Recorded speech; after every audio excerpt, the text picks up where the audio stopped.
couple of slides, I'm going to talk about computational fluid dynamics modeling of multi-phase flows, and that forms most of the research I carried out over the period of last 6 months or so.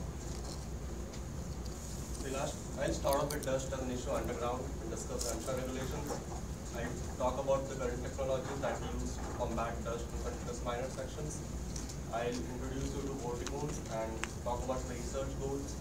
I'll then go to CFD modeling of multi-phase flows in the vorticone, and that includes free surface modeling as well. And then I'll discuss some of the initial lab experiments carried out, and then I'll conclude my presentation. Okay, so coal still keeps our light on. As of 2015, it powered almost 34% of power stations in the US, and 2/3 of the coal actually comes from surface mines. The other third actually traces its origin to the underground mines. So dust has always been an issue in these mines. It has led to a lot of diseases, and coal workers' pneumothorax is one of them. It has led to some explosions because methane explosion actually gives rise to coal dust explosion, which can be fatal for mines. So conditions are severe underground predominantly because confinement is a big factor there, and prolonged exposure actually aids to coal workers' pneumothorax.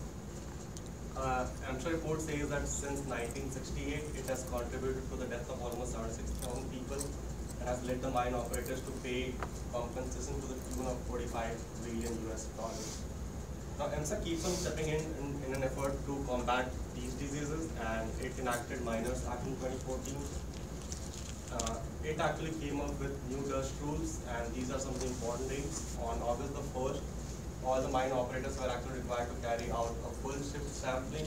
They came with the new definition of normal production shift, where you actually have to produce at least 80% of the running average over last 30 days.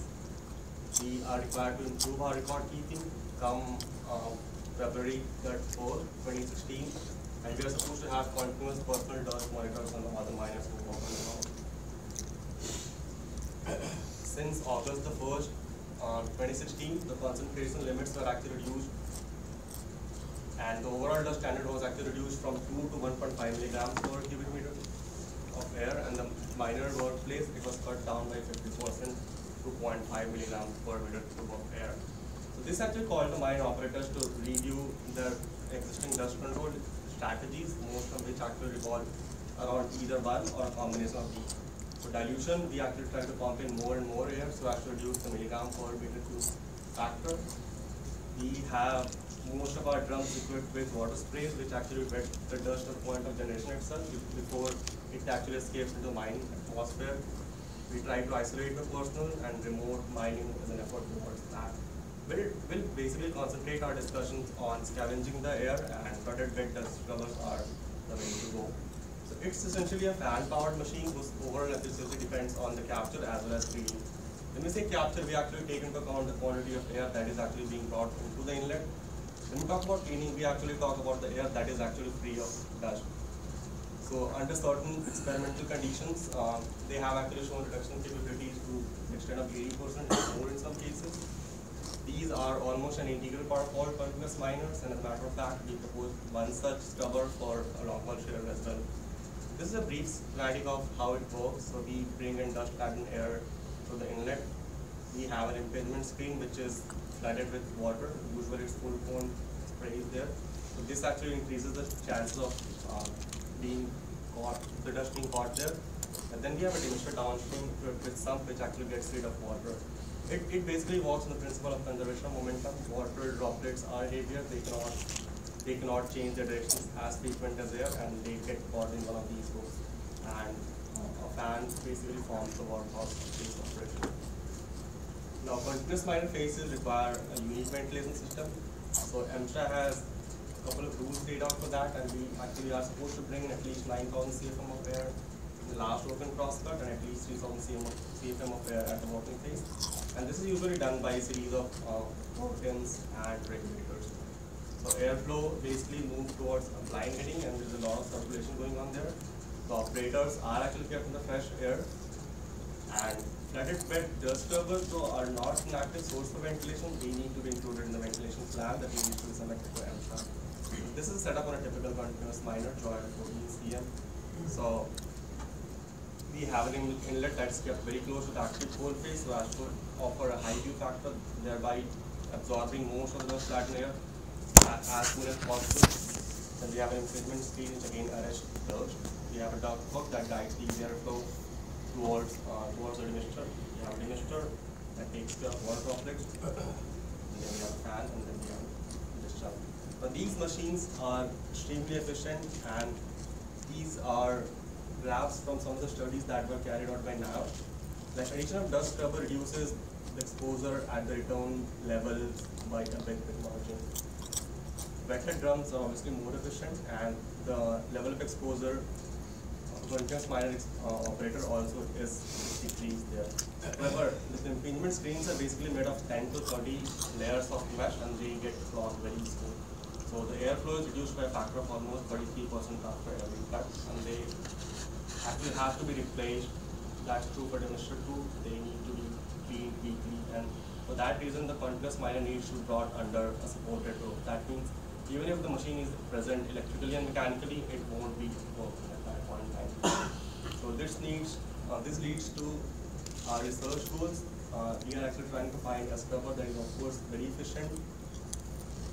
We are using elements that have already been proven for their efficiency. We want the operator to be extremely efficient, and we actually don't want the operator to worry about his exposure, and we expect the scrubber to do everything for him. It should be easy to install and maintain. So basically we actually stumble upon a Vortigone which has already been proven for its efficacy in automobile maintenance. So in simplest term, Vortigone is a setup to accelerate fluids and then put them into vortex motion. So we have an inlet wherein we bring in the fluids, so that could be water, air, or a mixture of all of them. The fluid actually gets inside this passage, it gets accelerated, and then it's released into this vortex chamber, where it actually undergoes a lot of vorticity, and then it's being discharged at the bottom. Since we are tracking dust particles and we intend to capture them, we need to look at some of the major forces that are going on, that are present here. So most important force is the inertia of air and water. We are taking care of gravity as well, because gravity does affect the flows there. We are also considering viscous and drag forces due to water as well as air. Pressure acting outwards in the system is a big force there. We, as of now, ignore the interparticle interaction as well as the electrostatic forces. We consider the fluids as a continuous phase and the particles as discrete or discoid phases. So, as customers, we want all of our cars to be shiny and be resilient to all weather conditions. So that's why they actually carry out painting, which is actually a very inefficient process. So only about 50 to 60% of paint is actually transferred onto the vehicles, others are oversprayed. So this is a setup at Toyota Georgetown where we actually bring in our cars there, and then it is actually sprayed with paint robotically. So approximately 50% of the paint gets deposited, others are like oversprayed. And OSHA requirements are stringent actually. You are supposed to have at least half a meter per second of air going on your assembly line throughout. And this could actually lead to an overall airflow of almost 500,000 CFM to a million CFM. So currently, Vortigone is under operation at 7 plants in the US and Japan, and they claim to have a cleaning efficiency exceeding 99.5%. It has also brought about a lot of energy reduction, and that's as high as 30%. Since we do not have screens there, we don't have to work with demisters, it always shows a high reliability. And some of the plants in Japan actually undergo maintenance once every 24 months.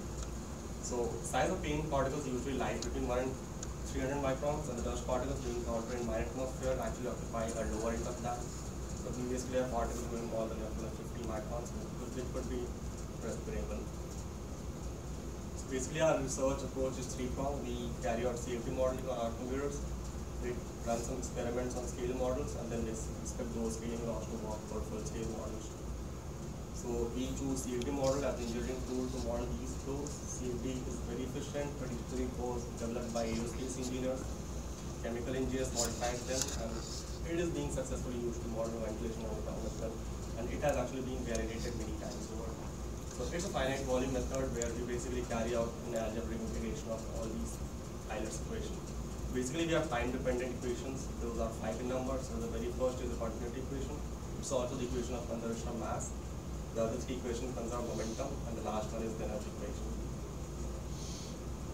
So theoretically, these equations could be integrated using standard mathematical functions, but like a slight change in flow pattern would actually need to will need a new set of boundary conditions to work with these, and that would be extremely difficult for us. So basically, approximations and simplifications look like the way to go, and we actually use a software called Tetra made by Cradle. I use version 10 and trying to generate my safety model. Cradle says that it's a general purpose thermofluid simulation software. It has a very good unstructured and sophisticated mesh transition capabilities, which will be very easy when we work with complex geometry like vertical. Consumes less memory, and it's actually amenable to high-speed computing. Now this picture shows a typical step we need to undertake in order to carry out any CFD simulation. So we first start off with pre-processing. We generate the geometry, we mesh it.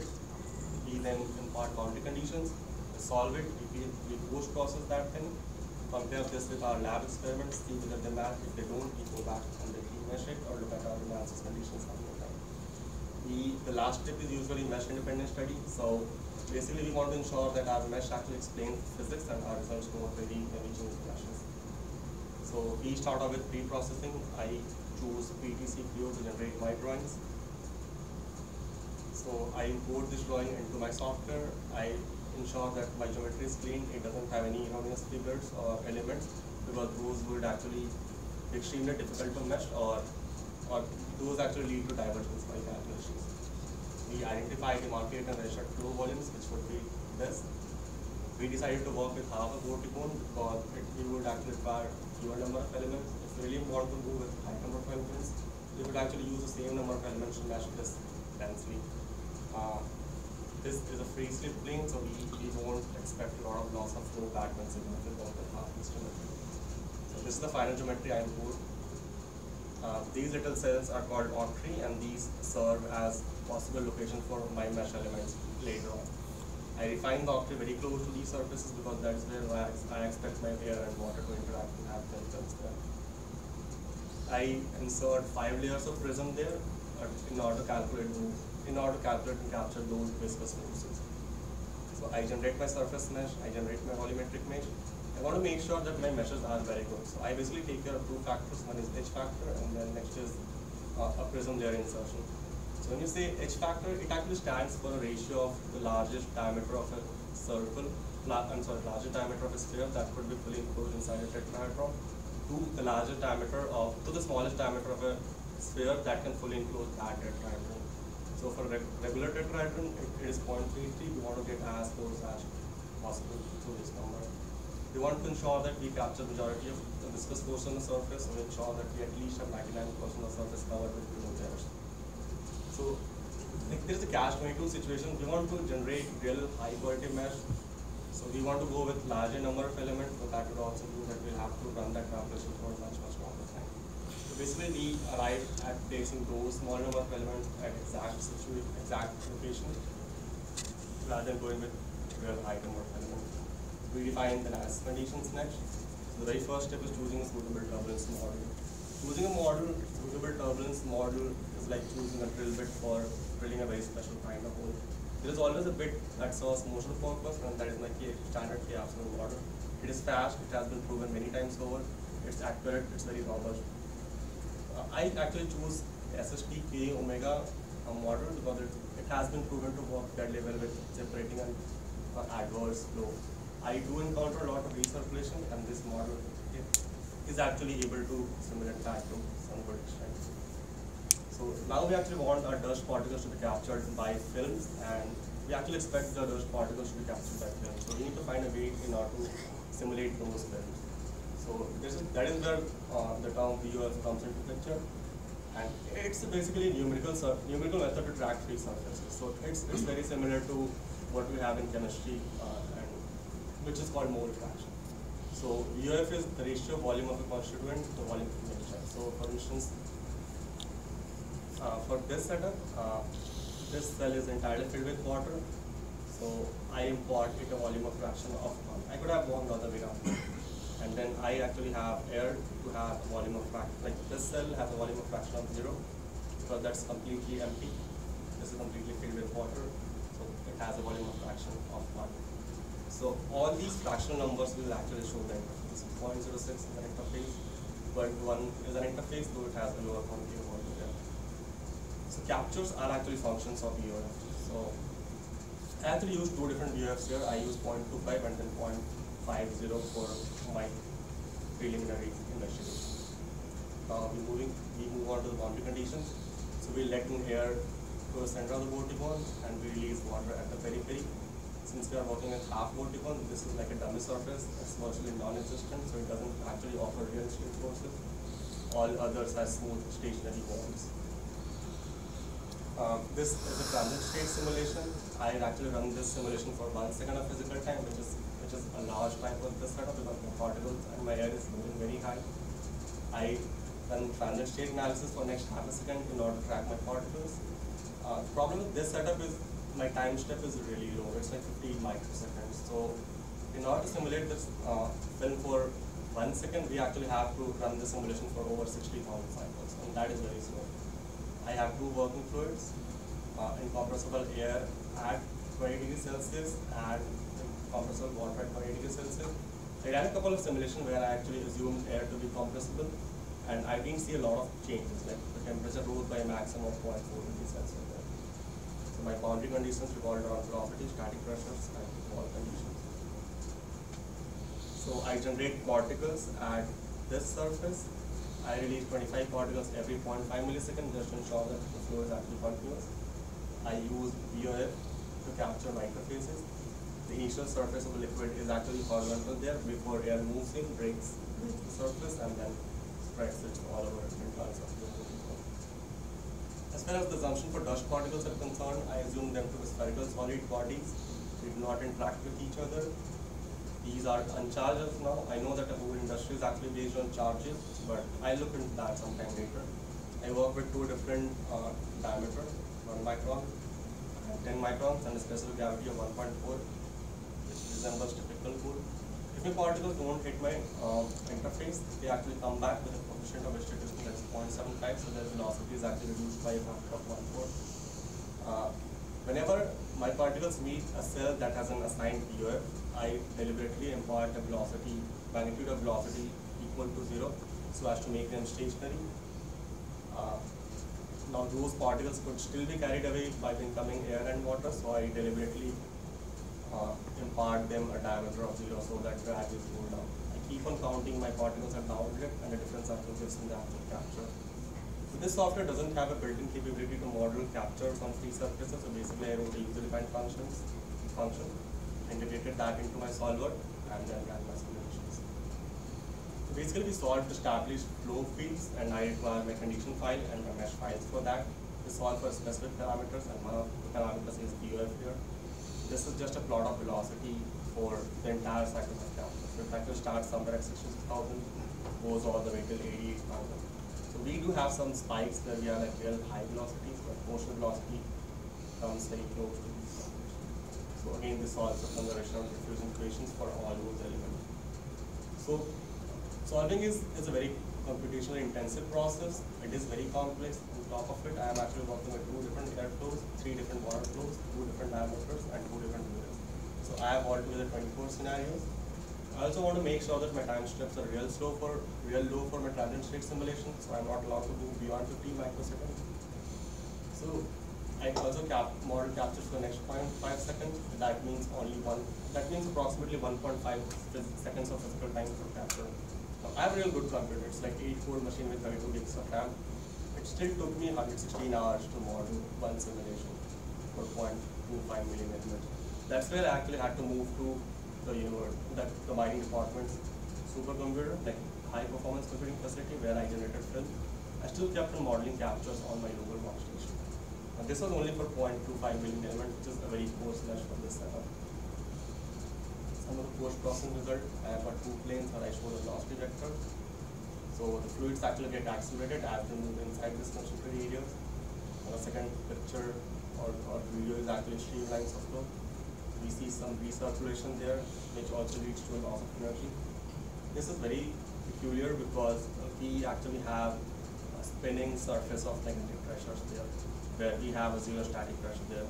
So basically we have high pressures there, and then we have a spinning isosurface of 0 Pascal, which is atmospheric pressure. And then we have a spinning surface of negative pressure. That's almost half an inch of This is my film, which I represent by your VF of 0.25. And this is at air in velocity of 5 meters per second, that is a volumetric flow rate of almost 350 cfm. And then water is moving in at almost 12.5 gallons. So when I try to model the capture of dust particles or the trajectory of dust particles in hot water, I see them actually being carried towards the periphery, especially when they are hit. So this is the trajectory of particles, or this is actually the location of multiple particles inside the vorticone. These are 10 microns in size, and the heavier particles actually tend to get more towards the periphery. And I ran a couple of other models with different sizes of particles. There's 0.5 microns. These particles are more scattered and diffused in this zone. The heavier particles actually tend to get more close to those peripheries, and since we expect our films to be somewhere there too, so these particles are actually expected to depict high capture. So left to right, particles getting towards the periphery. All of these have actually been taken at the same distance, 1.2 seconds after I release one. So these are 3 images. So I have film. I deliberately keep my scale very low, so just like 0 to 1 centimeter per second. So all these blue particles are almost stationary. So these could be safely assumed to have been captured by the film. And this is just an animation of it. I have my film moving in. I have my particles moving in at real high velocity, and all of a sudden they start turning green. So it's just like very low velocity, meaning they are being captured there. So I see a lot of captures at the very first turn, and then I have some scattered captures all along the way. We also have a lot of particles that are actually getting out of the system. This was at a VF of 0.25. It is moving at 5 meters per second.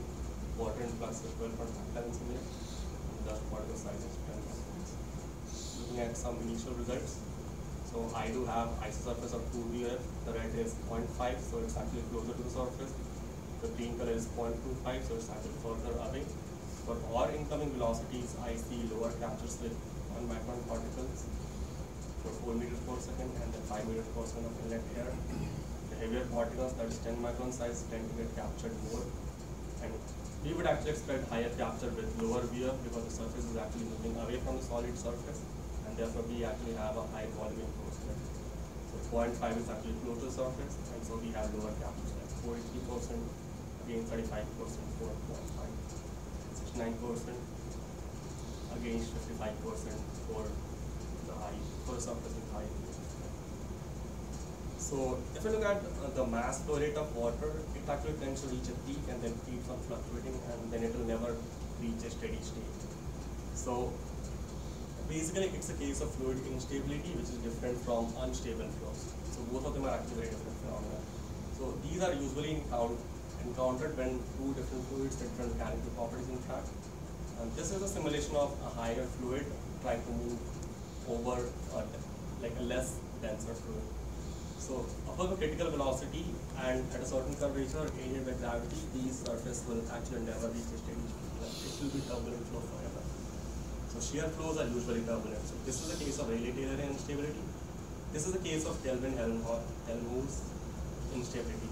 So they have fluid stationary, and then they have air moving on the top of it. So it starts to generate ripples and they'll never reach a steady state. Now we actually see both of these cases in our vorticone. So we have a heavier fluid trying to displace a lighter fluid, which is the Rayleigh-Taylor instability. And then we have 2 fluids trying to move on the top of each other and trying to crisscross each other. So that's the case of Kelvin-Helmholtz inequality. So fluids do pick up speed as they move in, and pressure field is actually established immediately, like a bend of almost 0.15 seconds, which is on this surface. However, water inflow reaches a pseudo steady state at that of almost 1 second. So there is a difference here. The speed differential is there, and that's why we do have instability. So even if we start off with a constant or a steady inflow condition there, we'll never be able to reach a steady state. So these films will actually always be fluctuating. As a matter of fact, I ran a simulation which ran for 5 seconds of physical time, and I still had my films captured. So this is like a pseudo steady state. So I then want to design the best possible vorticone which utilizes least quantity of energy and is still able to capture maximum per set of dust particles. So Vertical by virtue of their geometrical features offer unique flow fields and therefore will have unique performances. We are dealing with particles which might have different densities, different diameters, and different aerodynamic characteristics. So the primary idea was to alter some of those dimensions to maximize capture, minimize energy consumption, which could be done by minimizing pressure drop or trying to strike a balance between those. So objective was to design for the lowest pressure drop and then highest flow, because we want all our scrubber to handle maximum points there. So these are some of the parameters which I am looking into right now. So the very first is the radius. So by increasing the radius and increasing this dimension, we can actually bring in more air. So we'll be actually able to handle more air. So the efficacy of scrubber is actually proportional to quantity of air that is being handled by the scrubber by the total quantity of air that's available in that area. So increasing this might actually increase our captures. I'm also looking at the length of this inlet guide, because this basically goes on offering a constricted path for the air to move in and therefore accelerate the case. So a lower cross section means a higher velocity. I'm also looking at this angle, but this actually works in conjugation with this length. So this almost acts as a regulator, and so increasing that angle will actually decrease the area available for the fluids to flow, and thereby will have like higher flow, higher velocities, but will have like very high pressure drops there too. Higher radius will actually let the particles have a higher resident time, but I still need to model captures. The first curvature actually affects the film, and therefore it will definitely affect my capture. So I'm also looking into this. So I have done a few simulations. This is my base case, and I'm looking at the length of this inlet guide. So when I decrease the length by almost 0.3 inches, my pressure drops go down all of a sudden. If I increase the length, the pressure drop goes up. If I extend the length to 1.5 inches, my pressure drops are real high for the same inflow condition. So that's one parameter I'm looking for right now. And these are contours of velocity for the same situation. So if you increase the length of inlet, you are basically dumping more fluids close to the walls. So you will have like a higher zone or a broader zone of high flows there. So the films will actually start moving very fast, but then you will also have to pay to respect the pressure of that. And if you decrease the length of this inlet guide, my flows are kind of more diffuse there. I also ran a couple of simulations to look at the first film, a first curve. So this is the case where it's unaltered. I make a model where I actually have it more steep, and then I have another model where it's more gradual. I do not see any change in pressure drop, because whatever pressure drop has to occur has already occurred in this position. And I also do not see a lot of changes in contours of velocity as of now. But since this shape will actually affect the shape of films, I definitely expect different captures. So I still need to run a couple of more CFD simulations in order to model. Moving towards the end, I have also run a few simulations with this primary axis horizontal, because this is the orientation we expect it to be mounted on this liner. So basically gravity aids the film in getting disposed along this direction. My air still goes inside this direction. So I think we have a better spread of film there. This is a VF of 0.4. I showed the streamlines there, and I colored my film with magnitude of velocity. Gravity indeed does assist the spread of film there. So we ran a couple of primary experiments just to look at the pressure drops, and this is a plot of pressure drop with respect to flow through it. We didn't have water running at that one time, and the green color actually shows my CFD results. So initial result actually shows that this tends to follow the basic laws of ventilation, that pressure is proportional to square. I do have film on there. And this is the water when we didn't have any air. Just water. Conclusion, I am actually looking into Vorticon as a suitable alternative to existing scrubbers, running film in lead capture particles. My CFD simulations have shown efficacies between 35 and 70% for particles of size 1 and 10 microns. These are my initial results. Captures are definitely sensitive to the mass of large particles. True captures are unknown at this time because VF is a purely geometrical approach. As far as proposed tasks are concerned, I propose to run more simulation, the very dense mesh, examine moticity and in more detail. I also want to run a few mesh independent studies because I want my results to be independent of the mesh I choose. I'll run simulations for a wider range of particles, like some of them exceeding 10 microns as well. I'll model captures under different viewers and then try to correlate that with our lab experiment. I also plan to carry on with my parametric studies to alter the vortical to suit my specific captures. And I'll also run a couple of CFD models to be able to predict the performance of the full scale model, and that will include calculation of power for both models and modeling as well. As far as experiments are concerned, we want to go ahead and work on looking into captures by the reduced scale model. We might actually look into the captures with the primary axis horizontal and see whether it actually makes a difference. And we also plan to run efficacy tests on full scale models that we plan to do. Finally, I take this opportunity to acknowledge my Vortical Committee members, all professors of the Department of Mining Engineering, fellow grad students, ventilation research group, the ladies in the department, engineers at Cradle, and Nash for having funded this project. Thank you, and I'll be happy to take any questions.